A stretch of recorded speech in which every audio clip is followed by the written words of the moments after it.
Bonsoir à toutes et à tous, ravi de vous retrouver à nouveau cette nuit sur le canapé de voyage. Au bout de la nuit, on est ensemble ce soir pour quelques heures de lecture sur D8. Je vous propose de poursuivre les lettres portugaises, un récit écrit à la fin du XVIIe siècle par Gabriel Joseph Guillerag, qui en fait raconte les histoires d'une jeune religieuse portugaise qui s'appelle Mariana Alcoforado, qui en fait nous raconte à nous lecteurs son idylle torride, passionnelle, interdite avec son amant qui est en fait un jeune officier français venu au Portugal pour aider les Portugais à combattre contre les Espagnols lors de la guerre d'indépendance, mais qui est donc reparti en France. Il se prénomme le marquis de Chamilly. Alors elle est très amoureuse de lui, elle nous l'explique en long et en large dans ses lettres, mais lui est un petit peu plus capricieux et là on arrive à la deuxième lettre et on attend toujours une réponse de sa part puisque le jeune soldat français est donc reparti en France. Alors bon, vont-ils se retrouver? Eh bien, c'est ce qu'on va voir tout de suite puisqu'on va terminer ensemble ce récit. Je vous propose de rester avec moi sur le canapé de voyage. Au bout de la nuit, on est ensemble jusqu'aux toutes premières lueurs du jour sur D8. Très belle nuit à toutes et à tous. Troisième lettre. Qu'est-ce que je deviendrai et qu'est-ce que vous voulez que je fasse? Je me trouve bien éloignée de tout ce que j'avais prévu. J'espérais que vous m'écririez de tous les endroits où vous passeriez et que vos lettres seraient fort longues, que vous soutiendrez ma passion par l'espérance de vous revoir et qu'une entière confiance en votre fidélité me donnerait quelque sorte de repos et que je demeurerais cependant dans un état assez insupportable sans d'extrême douleur. J'avais même pensé à quelques faibles projets de faire tous les efforts dont je serais capable pour me guérir. Si je pouvais connaître bien pouvais connaître bien certainement que vous m'eussiez tout à fait oublié, votre éloignement, quelques mouvements de dévotion, la crainte de ruiner entièrement le reste de ma santé, partant de veille, partant d'inquiétude, le peu d'apparence de votre retour, la froideur de votre passion et de vos derniers adieux, votre départ fondé sur d'assez méchants prétextes, et mille autres raisons qui ne sont que trop bonnes et que trop inutiles, semblaient me promettre un secours assez assuré s'il me devenait nécessaire, n'ayant enfin à combattre que contre moi-même. Je ne pouvais jamais me défier de toutes mes faiblesses, ni appréhender tout ce que je souffre aujourd'hui. Hélas, que je suis à plaindre de ne partager pas mes douleurs avec vous et d'être toute seule, malheureuse. Cette pensée me tue. Et je meurs de frayeur que vous n'ayez jamais été extrêmement sensible à tous nos plaisirs. Oui, je connais présentement la mauvaise foi de tous vos mouvements. Vous m'avez trahi toutes les fois que vous m'avez dit que vous étiez ravi d'être seul avec moi, et je ne dois qu'à mes importunités vos empressements et vos transports. Vous aviez fait de sang-froid un dessein de m'enflammer. Vous n'avez regardé ma passion que comme une victoire. Et votre cœur n'en a jamais été profondément touché. N'êtes-vous pas bien malheureux et n'avez-vous pas bien peu de délicatesse de n'avoir su profiter qu'en cette manière de mes emportements? Et comment est-il possible qu'avec tant d'amour, je n'ai pu vous rendre tout à fait heureux? Je regrette pour l'amour de vous seulement les plaisirs infinis que vous avez perdus. Faut-il que vous n'ayez pas voulu en jouir? Ah, mais si vous les connaissiez, vous trouveriez sans doute qu'ils sont plus sensibles que celui de m'avoir abusé, et vous auriez éprouvé qu'on est beaucoup plus heureux et qu'on sent quelque chose de bien plus touchant quand on aime violemment que lorsqu'on est aimé. Je ne sais ni ce que je suis, ni ce que je fais, ni ce que je désire. Je suis déchirée par mille mouvements contraires. Peut-on s'imaginer un état si déplorable? Je vous aime éperdument. Je vous ménage assez pour n'oser peut-être souhaiter que vous soyez agité des mêmes transports. Je me tuerai ou je mourrai de douleur sans me tuer. si j'étais assurée que vous n'avez jamais aucun repos, que votre vie n'est que trouble et qu'agitation, que vous pleurez sans cesse et que tout vous est odieux. Je ne puis suffire à mes maux, comment pourrais-je supporter la douleur? Que me donneraient les vôtres qui me seraient 1000 fois plus sensibles? Cependant, je ne puis aussi me résoudre à désirer que vous ne pensiez point à moi. Et à vous parler sincèrement, je suis jalouse avec fureur de tout ce qui vous donne de la joie et qui touche votre cœur et votre goût en France. Je ne sais pourquoi je vous écris. Je vois bien que vous aurez seulement pitié de moi. Et je ne veux point de votre pitié, j'ai bien du dépit contre moi-même quand je fais réflexion sur tout ce que je vous ai sacrifié. J'ai perdu ma réputation. Je me suis exposée à la fureur de mes parents, à la sévérité des lois de ce pays contre les religieuses, et à votre ingratitude, qui me paraît le plus grand de tous les malheurs.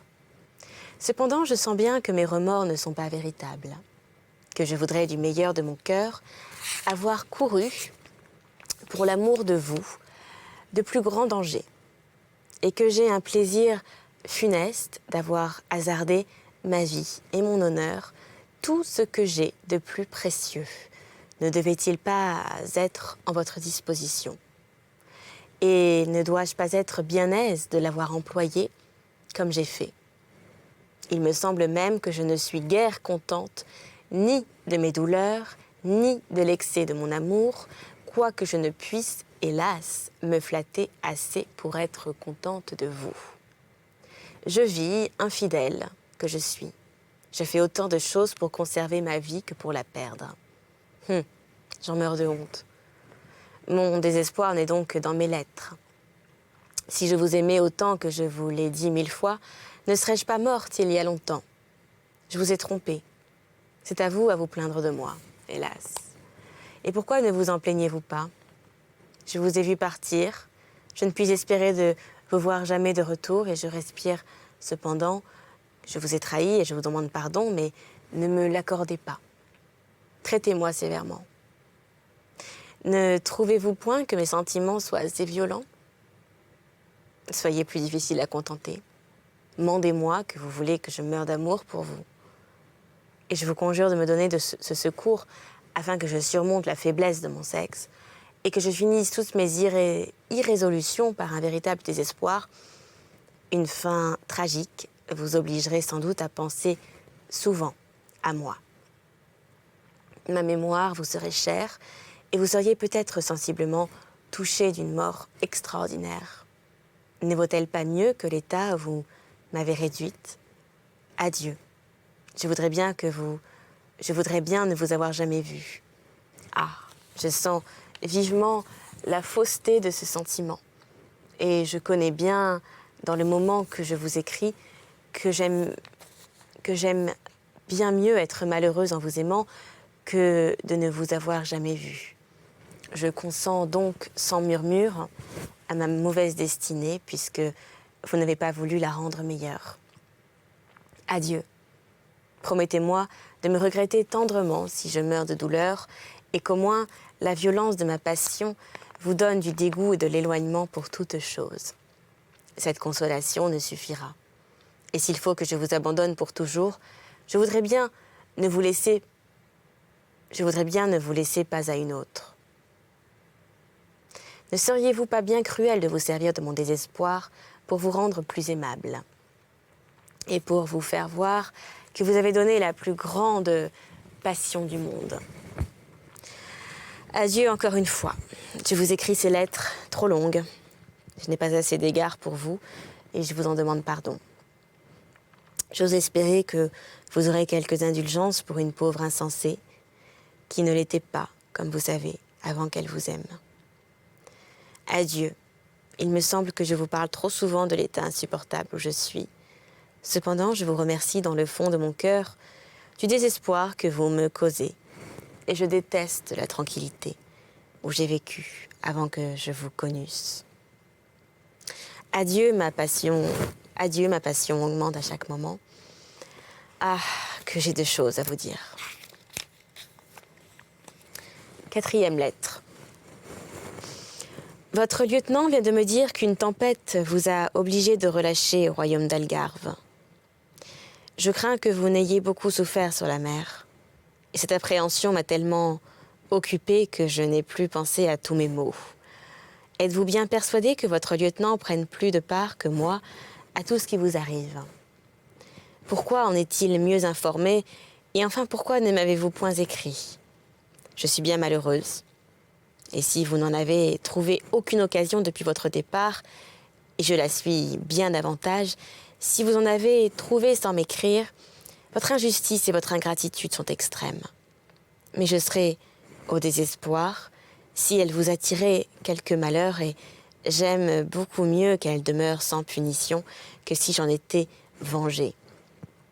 Je résiste à toutes les apparences qui me devraient persuader que vous ne m'aimez guère, et je sens bien plus de disposition à m'abandonner aveuglement à ma passion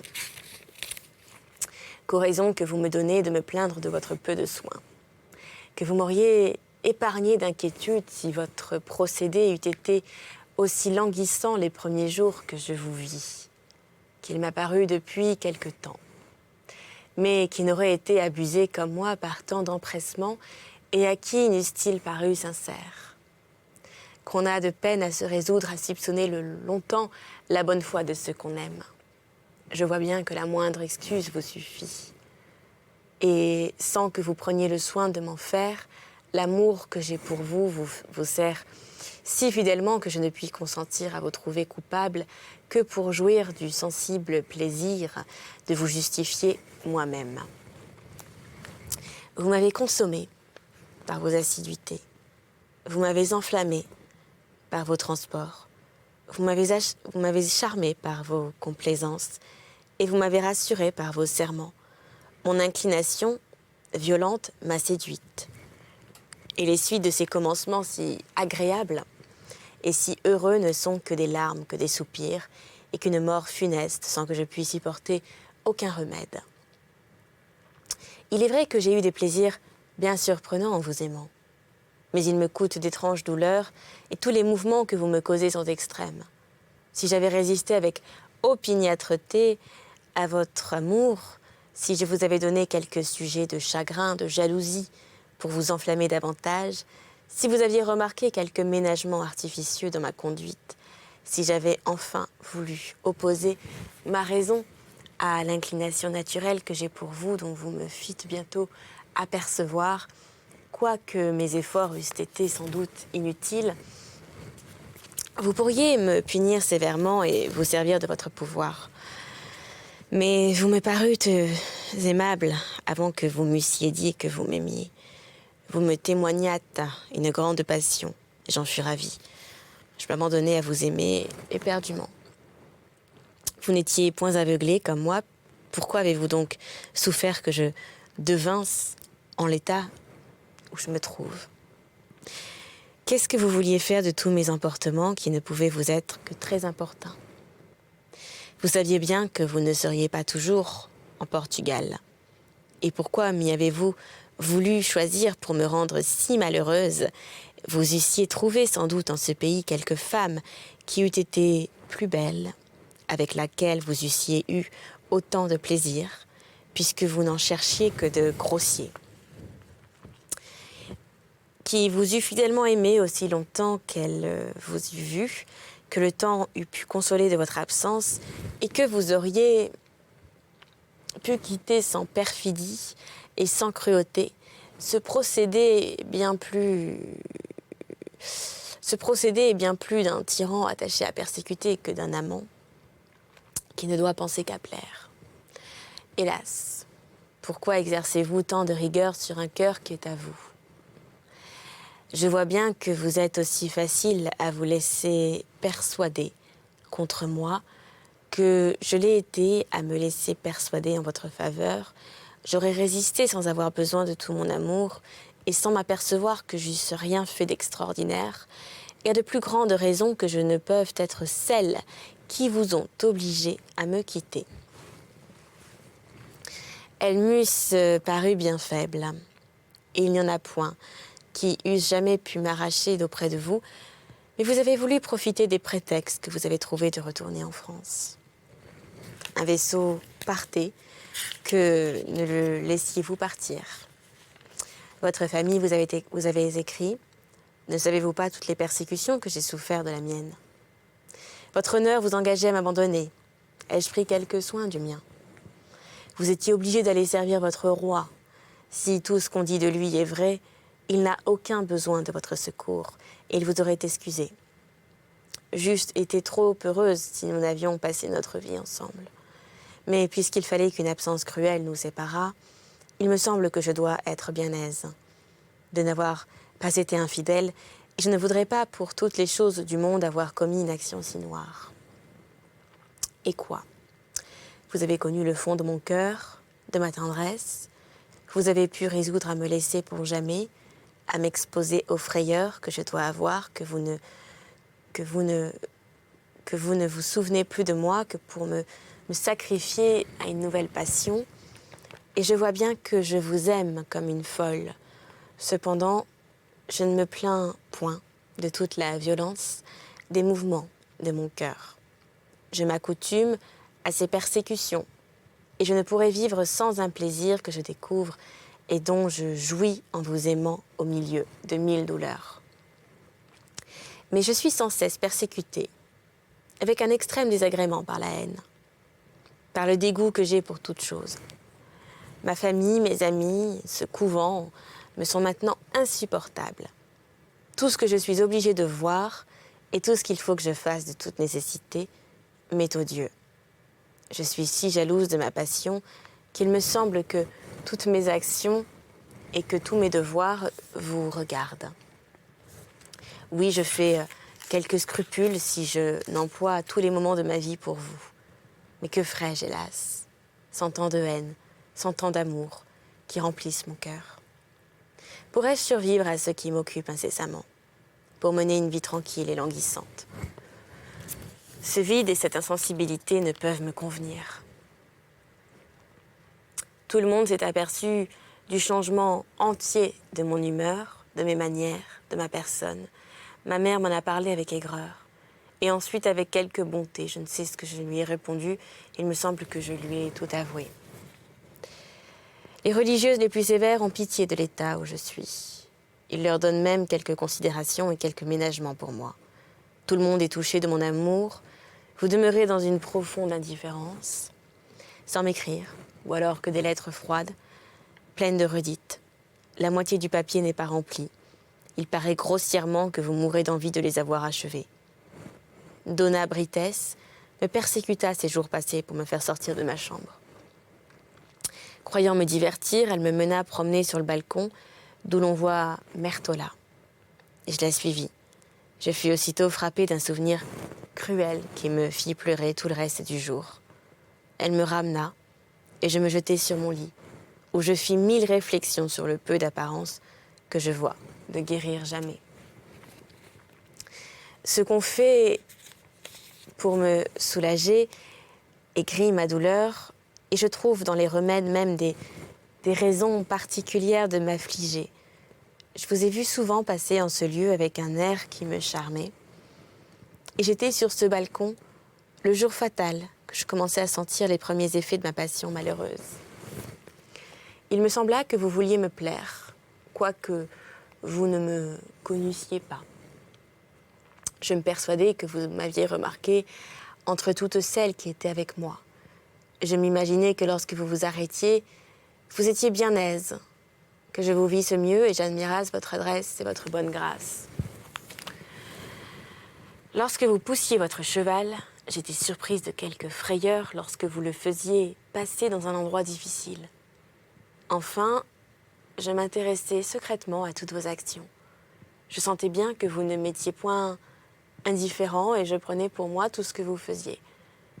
Vous ne connaissez que trop les suites de ces commencements.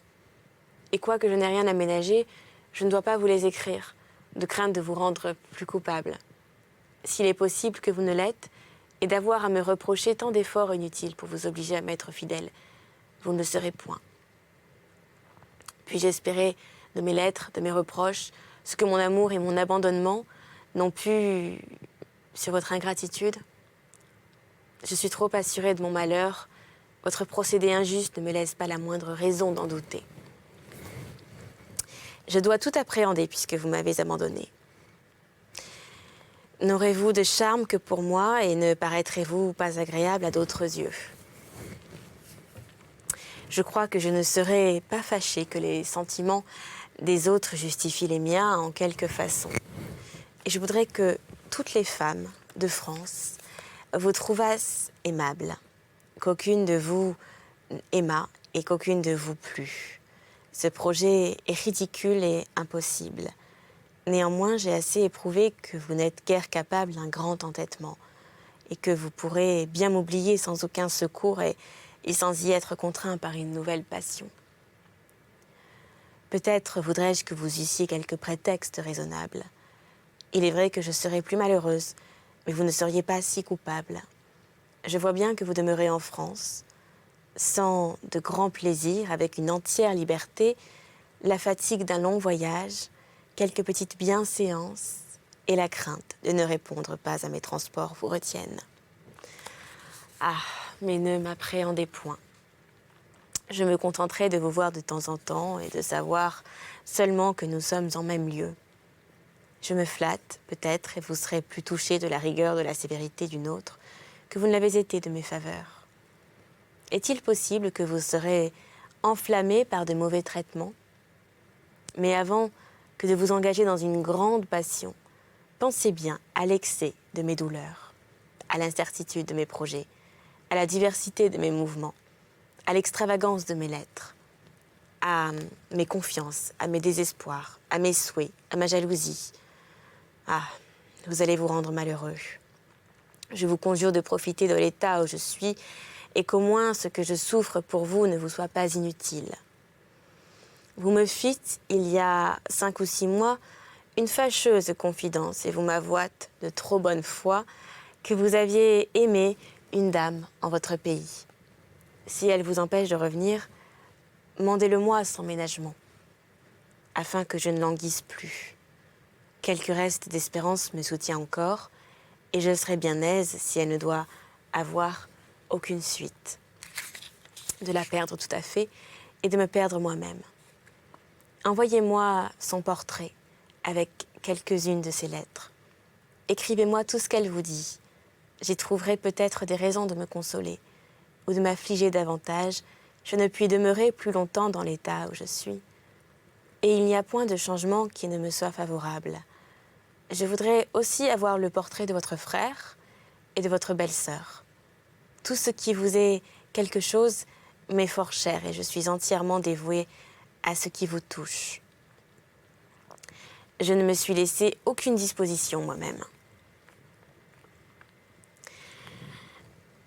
Il y a des moments où il me semble que j'aurai assez de mission, où j'aurai assez, de soumission pour servir celle que vous aimez.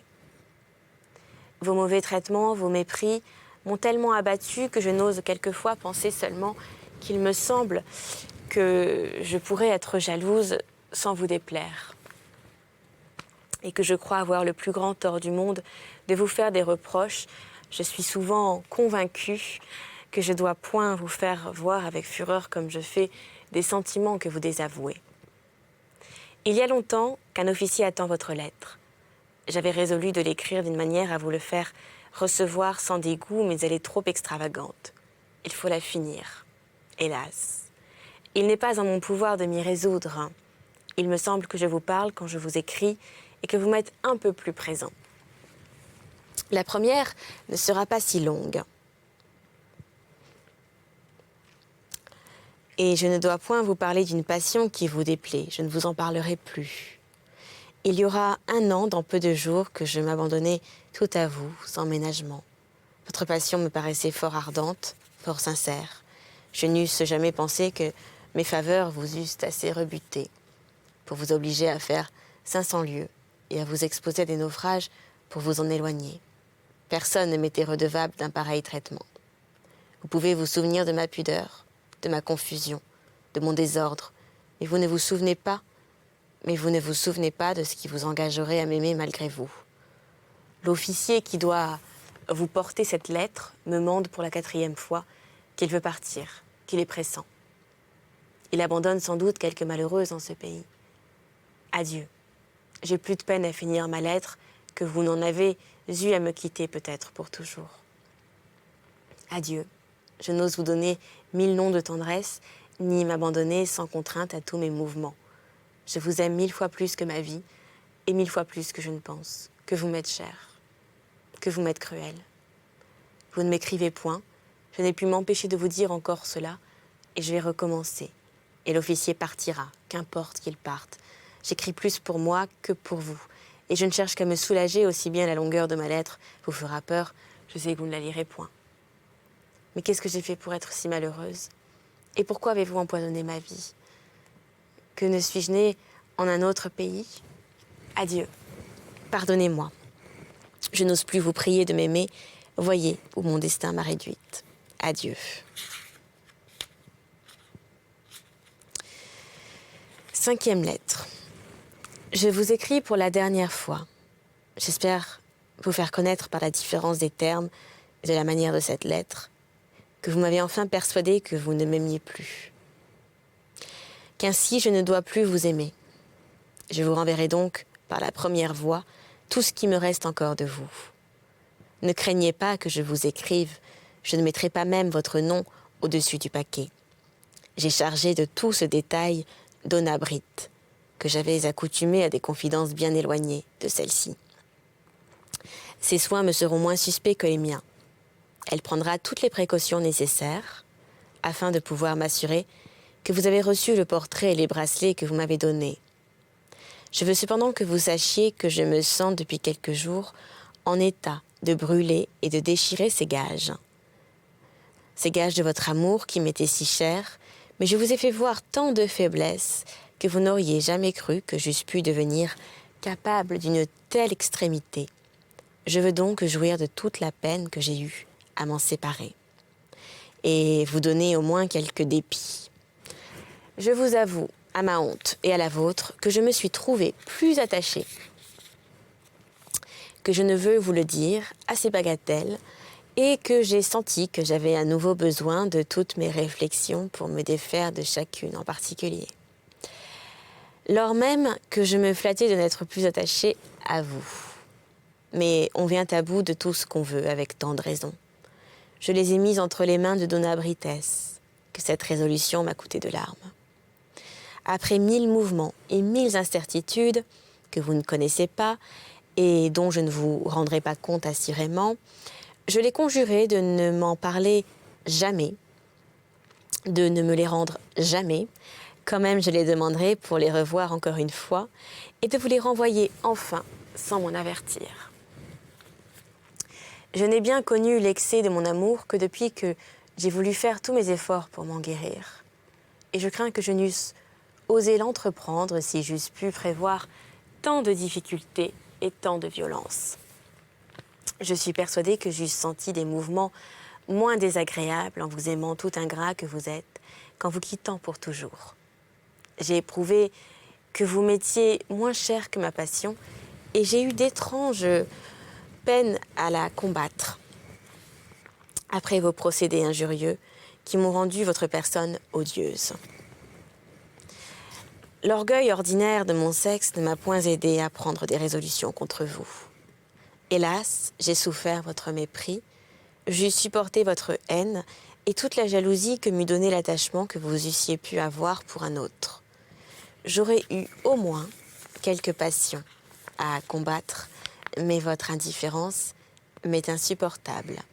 Vos impertinentes protestations d'amitié et les civilités ridicules de votre dernière lettre m'ont fait voir que vous aviez reçu toutes celles que je vous avais écrites, qu'elles n'ont causé dans votre cœur aucun mouvement et que cependant vous les avez lues. Ingrat. Je suis encore assez folle pour être au désespoir de ne pouvoir me flatter qu'elles ne soient pas venues jusqu'à vous et qu'on ne vous les ait pas rendues. Je déteste votre bonne foi. Vous avais-je prié de me demander sincèrement la vérité, que ne me laissiez-vous ma passion, vous n'aviez qu'à ne point m'écrire. Je ne cherchais pas à être éclaircie. Ne suis-je pas bien malheureuse de n'avoir pu vous obliger à prendre quelques soins de me tromper et de n'être plus en état de vous excuser. Sachez que je m'aperçois que vous êtes indigne de tous mes sentiments et que je connais toutes vos méchantes qualités cependant. Si tout ce que j'ai fait pour vous peut mériter que vous ayez quelques petits égards pour les grâces que je vous demande, je vous conjure de ne plus m'écrire et de m'aider à vous oublier entièrement. Si vous me témoignez faiblement même que vous avez eu quelque peine en lisant cette lettre, je vous croirai peut-être, et peut-être aussi votre aveu et votre consentement me donneraient du dépit et de la colère, et tout cela pourrait m'enflammer. Ne vous mêlez donc point de ma conduite, vous renverseriez sans doute tous mes projets, de quelque manière que vous voulussiez y entrer, et je ne veux point savoir le succès de cette lettre. Ne troublez pas l'état que je me prépare. Il me semble que vous pouvez être content des maux que vous me causez. Quelques desseins que vous eussiez faits de me rendre malheureuse, ne m'ôtez point de mon incertitude. J'espère que j'en ferai avec le temps quelque chose de tranquille. Je vous promets de ne point vous haïr et je me défie trop des sentiments violents pour oser l'entreprendre. Je suis persuadée que je trouverai peut-être en ce pays un amant plus fidèle et mieux fait. Mais hélas, qui pourra me donner de l'amour? La passion d'un autre m'occupera-t-elle? La mienne a-t-elle pu quelque chose sur vous? N'éprouvais-je pas qu'un cœur attendri ne m'oublie jamais, et ce qu'il a fait apercevoir des transports qu'il ne connaissait pas, et dont il était capable que tous ses mouvements soient attachés à l'idole qu'il s'est faite, que ses premières idées, que ses premières blessures ne peuvent être ni guéries ni effacées, que toutes les passions qui s'offrent à son secours et qui font des efforts pour le remplir, pour le contenter, lui promettent vainement une sensibilité qu'il ne retrouvera plus. Pourquoi m'avez-vous fait connaître l'imperfection, le désagrément d'un attachement qui ne doit pas durer éternellement, et les malheurs qui suivent un amour violent lorsqu'il n'est pas réciproque?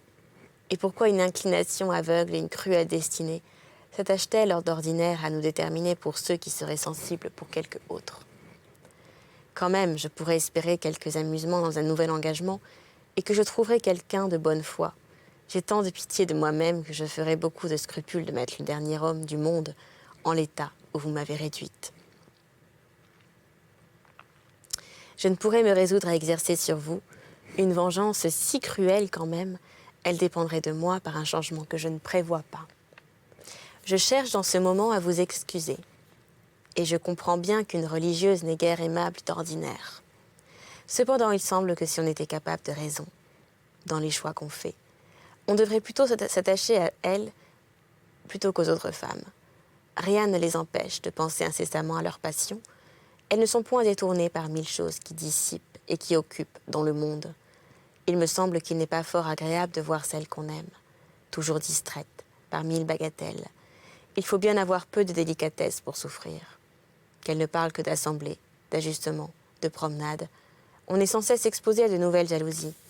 Elles sont obligées à des égards, à des complaisances, à des conversations, qui peut s'assurer qu'elles n'ont aucun plaisir dans toutes ces occasions. Qu'elles souffrent toujours leur mari avec un extrême dégoût et sans aucun consentement.